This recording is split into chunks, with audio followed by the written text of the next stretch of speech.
O racismo ou preconceito racial é qualquer pensamento ou atitude que separam as raças humanas por considerarem algumas superiores às outras.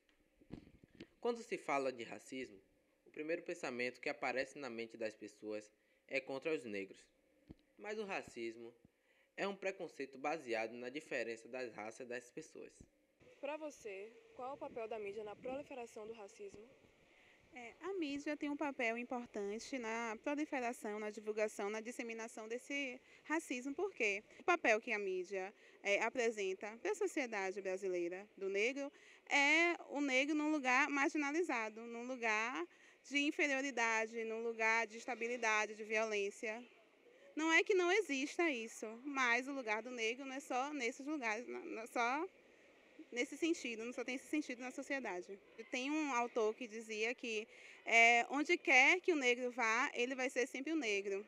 Eu penso no sentido assim da coisa, do estigma negativo que ficou em relação ao negro. Tem coisas assim que são, até as músicas falam isso, né? Se tiver um menino negro ou uma mulher negra passeando, e dependendo não só da vestimenta, mas só pelo fato dele ser negro, ele às vezes é confundido com bandido, com assaltante, né? Para a novela, quando a gente assiste uma novela, é difícil você ver um negro que tenha alguma projeção social. Você só vê os negros, as mulheres e os homens em posição inferior à pessoa branca. É preciso não esquecer que o problema que estamos discutindo no Brasil e no mundo é como enfrentar o racismo e como destruí-lo. Em combate ao racismo, foi criada em 1951 a lei que torna hedionda a recusa de hospedar, servir, atender ou receber clientes por preconceito de raça ou cor. A Lei Afonso Arinos, posteriormente com a Constituição Federal de 1988, tornou o racismo um crime inafiançável. O sistema de cotas foi criado para dar acesso a negros, índios, deficientes, estudantes de escolas públicas e de baixa renda em universidades, concursos públicos e no mercado de trabalho. No Brasil, as cotas raciais ganharam visibilidade a partir do ano 2000, quando universidades e órgãos públicos começaram a adotar tal medida em vestibulares e concursos. Mas será que está bom? Cota. Gente, num país como o nosso, quem não é negro, eu sou negra, mas tive acesso a colégio A e H. Quem é o negro que teve acesso ao colégio D e F, as oportunidades são as mesmas? O que deve se criar é oportunidades. Qual a importância das políticas afirmativas na ascensão dos negros em papéis de destaque na sociedade? Essa questão social é muito importante, né? A questão das cotas, a questão do Enem.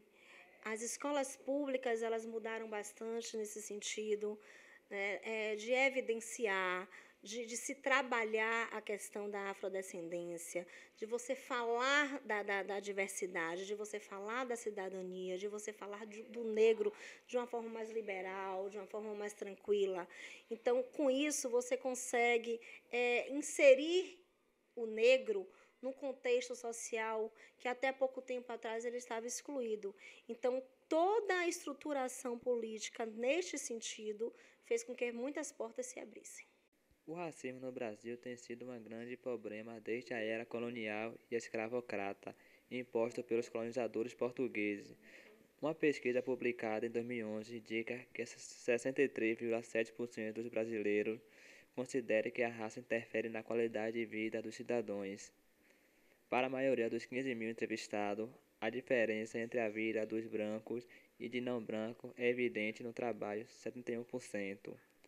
Em questão relacionada à justiça, à política, 68,3%, e em relações sociais, 65%. O termo apartheid social tem sido utilizado para descrever diversos aspectos da desigualdade econômica, entre outros, no Brasil, traçando um paralelo com a separação de branco e negro da sociedade sul-africana sobre o regime do apartheid. Na democracia, o Estado é quem usa a força. E essa força é usada através da polícia. A polícia é quem deveria proteger aqueles que estão correndo risco. A polícia é quem deveria contribuir para salvar a vida dos jovens nas periferias. Infelizmente, o que acontece é exatamente o contrário. A polícia, especialmente a polícia militar, é uma das principais causadoras das mortes da juventude negra e pobre. A cada 3 assassinatos cometidos no Brasil, 2 são de jovens negros, de 15 a 24 anos de idade, revela o Mapa da Violência, 2013, elaborado pelo Centro Brasileiro de Estudo Latino-Americano, CEBELA. No total, foram mais de 600 mil jovens mortos em 2 décadas, um aumento de mais de 200% no período de 1980 até 2011. O número de mortos nessa faixa etária é menor que a de vítimas de conflitos armados em outros países, como o Afeganistão, considerando apenas os dados de 2004 a 2007. A discriminação e o preconceito racial são fortes componentes dessa triste estatística. As jovens vítimas da atuação de uma polícia repressora e mal preparada, outras que se envolvem na criminalidade por conta do tráfico de drogas e, sobretudo, aquelas que permanecem socialmente excluídas, vivendo sob o ciclo da pobreza que ainda afeta a população negra brasileira. Então, João, eu sei que o bang é depressivo.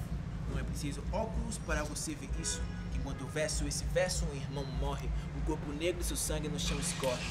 Antes disso, um menor e humano de 20 sendo bruscamente enquadrado pelo Da Vinci da PM. Não vi, mas ouvi a notícia. Um morreu, outro correu. Quem matou? A polícia. Dentro da viatura, a mão de um homem treme. Acabou com uma vida, agora pela sua teme se arrepende. Pois da tropa será afastada, mas arrependimento não muda o passado. Lá fora ele vê tumulto e gritaria, uma mãe em luto se perguntando como evitaria que seu filho fosse embora naquele dia, culpando Deus por não cessar sua agonia. O engraçado, se não fosse trágico, a mãe do PM é amiga da mãe do suspeito de tráfico, que trabalha em uma ONG em combate à violência. Ver isso acontecer dá sensação de impotência. De longe um sussurro de uma tia no muro, dizendo que o menor do bairro é esse o futuro. Conclusão, esse jovem homem negro é perigoso. O mundo é cão e eles pensam que a gente é urso. E eu me pergunto, só eu tenho essa sensação? Ou quem tem para mudar está sem ação? Por não ter liberdade mentalmente falando, seus ideais, tanta gente calando. Abaixar a idade penal, você pensa que esse jogo vira. Eu só vejo mais pontos no Ibope pro meu cão e pro Namira. Em meio a tudo isso, eu tenho que ser ágil. Afinal, ser negro, ninguém falou que seria fácil.